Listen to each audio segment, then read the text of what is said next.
Good evening, friends. Today is January 24th, and I'm resuming my book talks after a rather long lapse of time. I think it's been over 3 months. And in my last book talk, I had discussed a book of conversations with Ahmed Kathrada and had mentioned that I would continue to do a number of book talks having to do with South Africa. So the book I wish to talk about today is not really so much a book about South Africa. It's a book, however, by a young South African writer. And the book is called An Island by Karen Jennings. It made it to the long list for the 2021 Booker Prize, for whatever that is worth. And one of the reasons that I thought that I should discuss this book is that this book has grown on me. So when I first read it, which was several months ago, it did leave an impression on me, but not a very striking impression. And then when I was in South Africa, I spent a few months there recently. So I was having a conversation with my friend Bongani Kona, who himself is a very, very fine writer. I recommend his writings very strongly. He has short pieces. He doesn't have a full-length book yet, but he has short pieces. Bongani, Bongani, Kona, Kona. Wonderful, gifted writer. In fact, he had actually given this book to me 2 years ago. And then when I met him a few months ago, he asked me what my impressions were if I'd read it, and I said, well, I have read it. And I think it's reasonably good, but perhaps a bit overrated. I think he was somewhat surprised, but we didn't really discuss the book. But then his surprise indicated to me that perhaps I should take another look at it, which I did. And as I said, the book has grown on me. Now, usually the South African writers that people discuss are Nadine Gordimer and particularly Coetzee, and in particular his novel Disgrace, which seems to be the most widely known of his many novels. But I found that in South Africa there is not much mention of either of these two writers, and that may well be the reason for that may well be the case that there are lots of Black South African writers, and the general feeling is that Black South African literature was, of course, greatly ignored during the apartheid period. Now, Karen Jennings is actually a white writer, but from my standpoint, it is the strength of the novel that has left an impression on me. I don't think that this book is informed by what I would describe as a racial politics necessarily. And the book is, I think, not simply a very fine read, but I think it's a novel that is able to touch upon many of the most pressing issues in a very oblique way, right? So today, as I said, is January 24th. It's now 4 or 5 days since Mr. Trump was inaugurated for the second time. And he was inaugurated on the promise that he would eviscerate the illegal immigrants, right? Drive them out. It seems that he's also trying to drive out some of the legal people who immigrated here legally. But that's all a different matter. I bring him up because this book, this novel, An Island, is about xenophobia. It's about immigrants. It's about refugees. It's about the fear of strangers, the notion of hospitality, the dread of the unknown. Now, I think all of this is viscerally present in many, many countries today. Perhaps it's always been present. I think we are at a juncture where we can see a more aggravated form of this fear of the stranger, the collapse in notions of hospitality, right? And obviously the whole figure of the migrant, what is represented by that. So this novel can be viewed as an example of a world dealing with these questions. An island, of course, becomes a metaphor. An island, each country retreating unto itself, becoming an island. Within a country, there are people who are no longer speaking to each other. Each of them constitutes their own community as an island. But of course, she's a South African writer. Karen Jennings is a South African writer on an island. And when you're a South African, you're always thinking about Robben Island too, right? The place where political prisoners, most famously, of course, Nelson Mandela, but Ahmed Kathrada, hundreds of really well-known people, right? That Robben Island is always present to the mind of someone who's South African, right? And we're going to find momentarily that there is a discussion about a prison. And again, I think that here the metaphor of Robben Island undoubtedly was present to the mind of the writer. So what is this novel really about? It's published in 2020 in Cape Town by a Caravan Press. And it is the story of a lighthouse keeper by the name of Samuel, who's living on a remote island off the African continent, right? Very early on, just a few pages into the novel, Samuel walks to the beach one day, as he does almost every day, and a man has washed up on the beach. Okay? He's appears initially to be dead. But then Samuel realizes that this man is not dead at all. And one of the things that the novelist tells us is that Samuel had seen many other washed up corpses there, 32 of them in the 23 years that he's been on that island. 32, 23, the numbers seem to be reversed here. This might simply be a coincidence. It might also be something that is symbolic of the fact that there are many kind of inversions that you find in this novel, right?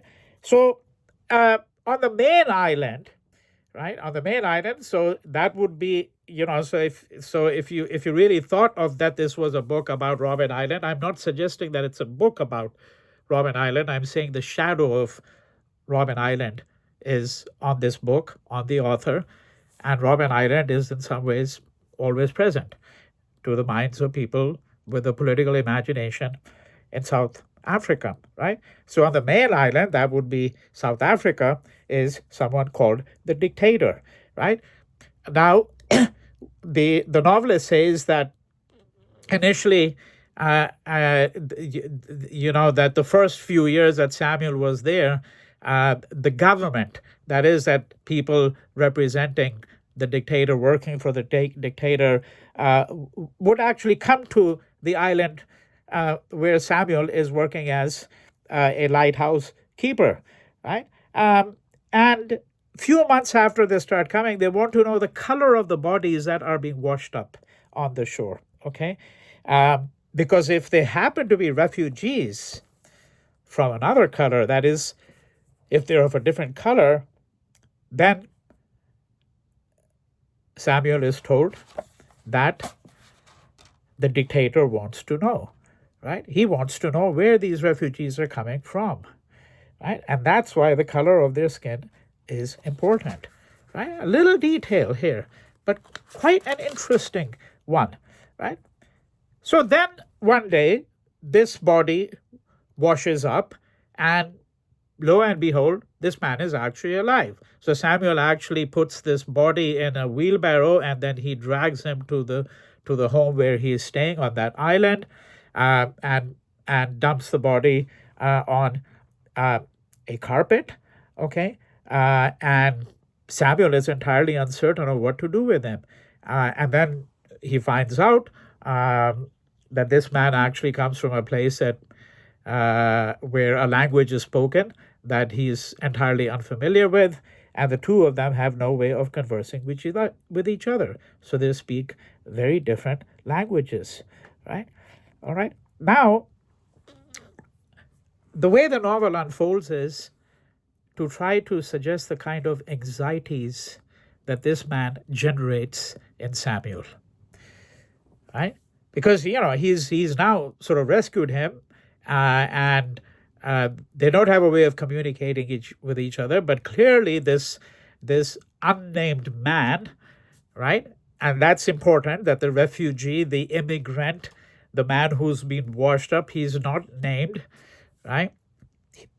So, in a manner of speaking, he has no identity, he has no country, right? And I think that this, in many ways, is part of the crux of the problem of immigration today. Of course, people are coming from certain countries, right? But the pretense, of course, in a way, is that these are not real people, right? They don't have genuine needs. And if they do, we should just be able to ignore what those are, right? That is what is driving the anti-immigration policies a great many countries. Now, one of the things that's very interesting about this novel is that it works with several different notions of temporality. And what I mean by that, very simply, is really the following. So there is a time of the present. What's happening in that cottage, right? Where Samuel and this man so now we are into day 1, day 2. The novel, the action unfolds over the course of simply 5 or 6 days. That's all. All right, and I'm not going to say what happens at the end. I don't want to spoil it for anyone who should choose to pick up the book, and I hope that many will. But the action unfolds over the course of, as I said, just a few days, and into the second day itself, you can see that these anxieties are being generated because this man that he's rescued, he's himself a rather big man, and of course, that man probably realizes that he's in some unknown place and he's sharing this place only with one person. And, what if this man should decide to do away with Samuel, right? Right? And how are the needs of this man going to be met? Because Samuel barely has enough for himself, right? So there's the time of the present. Then there is a time. So the novel has what you can describe as flashbacks, where Samuel is reminiscing over the previous decades and years. Recall once again that he's now been on the island already, for 23 years. So what was it that he was doing before those 23 years? Right? Well, he was on the island. And when he was on the island, he's a political activist. And he was involved in the movement to bring down the dictator. So that's another notion of temporality. It's the time of the dictator, if we want to call it that. Then within that, there is a time that Samuel was in prison, because when he's involved in this political movement, he eventually gets incarcerated. Right? And he gets put in a prison, which is described as the palace, right? And here I'm reminded very much of a book I'm going to discuss next, which is a book called Robben Island, 10 Years on Robben Island by Idris Naidu, who was a political prisoner there. And I bring that into the discussion here only because one of the things he says is that the wardens at Robben Island will constantly tell the political prisoners, when they had a complaint, let's say that they were being ill-treated, they were being given horrible food or being deprived of food, not being given even a very small bar of soap with which they could wash themselves, things of that sort. Whenever the prisoners complained, the wardens would immediately say, "You're not at a 5-star hotel," right? So now Samuel here recalls the time when he was staying in a prison, which used to be known metaphorically as the palace, right? And then there is the time when Samuel is released, and then he goes and stays with his sister, And, there are a lot of tawdry details here. torrid, as torrid. Uh, uh, there are details here that are really suggest the misery and the suffering to which people are reduced under the dictator, right? Where people like Samuel essentially sometimes sell their own sisters into prostitution, for example, right? And then there is the temporality of 23 years ago when Samuel comes to the island, right?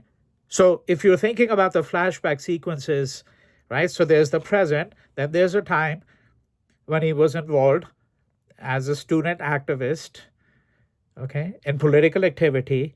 Then there was a time that he spent in prison.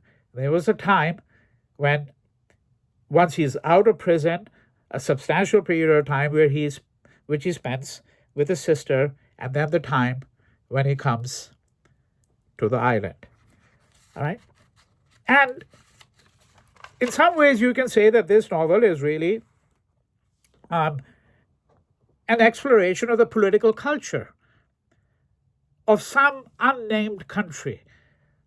But it's a country that is very much like the countries in Africa, in some parts of Asia, that decolonized. So there were all these glorious slogans that the people were going to be liberated, they were going to have autonomy, self-determination, right? And lots of slogans. And Samuel recalls all of that. He recalls all of that and recalls that it all came to naught, because as soon as independence was won, decolonization led to various kinds of political authoritarianism, right? And people like himself who were political activists are reduced to becoming gangsters begging on the streets, right? And as people like him who might be selling their own sisters into prostitution, or at least leaving their siblings, younger siblings especially, to their own devices. But one of the very interesting things about the novel is also these little details. So let me give one very simple illustration, okay, which is on